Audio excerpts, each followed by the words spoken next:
ادوکسی، حمایت زندگیم را دگرگون کرد. ادوکسی، حمایت و پشتیبانی یعنی قدرت دادن به افراد. ادوکسی به شما این شانس را میده تا روی پای خودتان بایستید. ادوکسی به افراد امکان میده تا خواسته هایشون را به گوش دیگران برسانند. ادوکسی صدای افراد را به رسمیت میشناسه و اون را به گوش دیگران میرسونه. ادوکسی صدای سزاوار اعتماد است.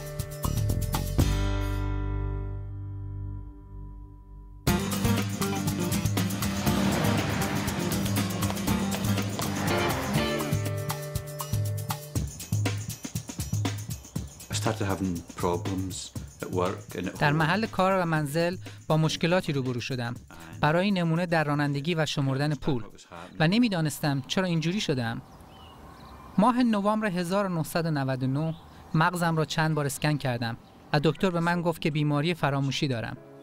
قبلا با مادرم برای ملاقات بیماران به بیمارستان می رفتم و افرادی را که دچار فراموشی بودند می دیدم که دهانشان کف کرده که همین مسئله باعث شده بود ذهنیت بدی از این بیماران داشته باشم. مدت‌ها قبل اندکی پس از تشخیص پزشک، شوهرم داشت روغن اتومبیل دخترمان را عوض می‌کرد. به سمت ما آمد و گفت که به جای روغن در اتومبیل مایع دستشویی ریخته و بنابراین باید بدهیم تعمیرکار مایع را عوض کند. دیگه ناامید شده بودم. به خونه آمدم و مانند بسیاری از افراد دور و برم پرده‌ها را کشیدم. در را بستم و مدت زیادی در یک اتاق تاریک نشستم تا اینکه برندا را دیدم. یک جورایی احساس می‌کردم که استعداد راهنمایی افراد را دارم و میتونم آنها را به انجام کارهایی که دوست دارن تشویق کنم.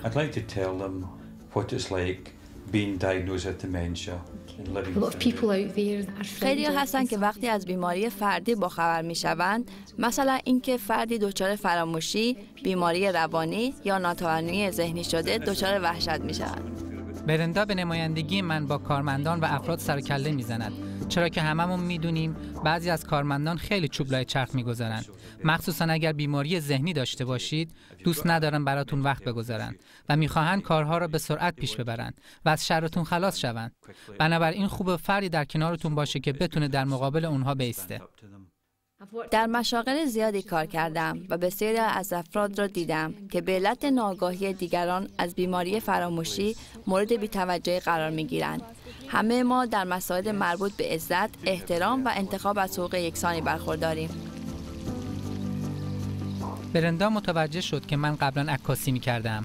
اون نحوه کار با دوربین را به یادم آورد و بنابراین همه چیز از اونجا شروع شد.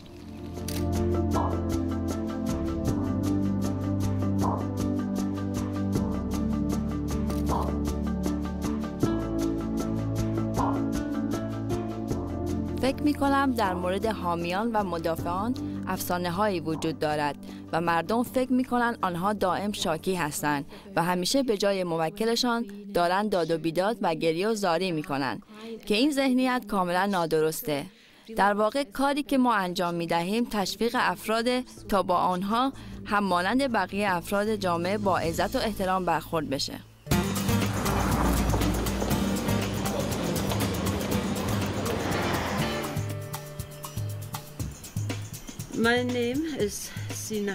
من زینا هاتسون هستم.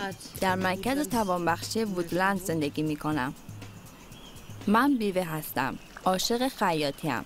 در ضمن تماشای تلویزیون، رقصیدن و بازی بینگو را دوست دارم. آنچه برای من و خانواده‌ام رخ داد تقریباً هر انسانی را شوک زده می کند. حدود 2.5 سال پیش دخترم که وکیل بود پرداخت هزینه نگهداری من را در اینجا قطع کرد. به ساختمان جامعه رفتم تا علت را جویا بشم، اما او تمام پولم، بله تمامشو دزدیده بود. وقتی به خانواده‌ات اطمینان می‌کنی و با شما این گونه برخورد می‌کنند، خیلی ناراحت میشید. مانند آنچه بر من گذشت. شوک تمام وجودتان را فرا می‌گیره. یکی از حامیان به من کمک کرد تا بفهمم چی به چیه. وقتی حامی آنها هستی، باید به حرفهایشان گوش کنی و با کمک به آنها این موضوع را به اثبات برسونی. با آنها این ور اون ور بری تا بتونن از حقشون دفاع کنن.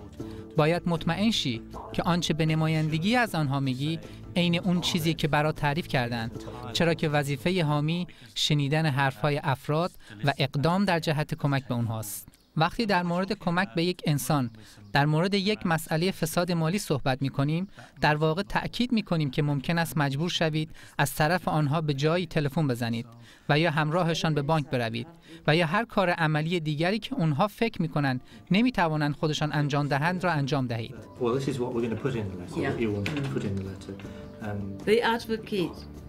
حامی از هر طریقی که میشد به من کمک کرد و بسیاری از ناراحتی‌هایم را فراموش کردم. لذت بخشترین لحظات کارم به عنوان حامی زمانی است که می‌بینم افراد به خواسته‌شان می‌رسند، چیزهایی به دست می‌آورند که بدون حامی هرگز به آنها دست پیدا نمی‌کردند. میدونید در واقع احساس امنیت میکنید. حس میکنید کسی در کنارتون هست که به شما کمک میکنه به خواسته‌تون برسید.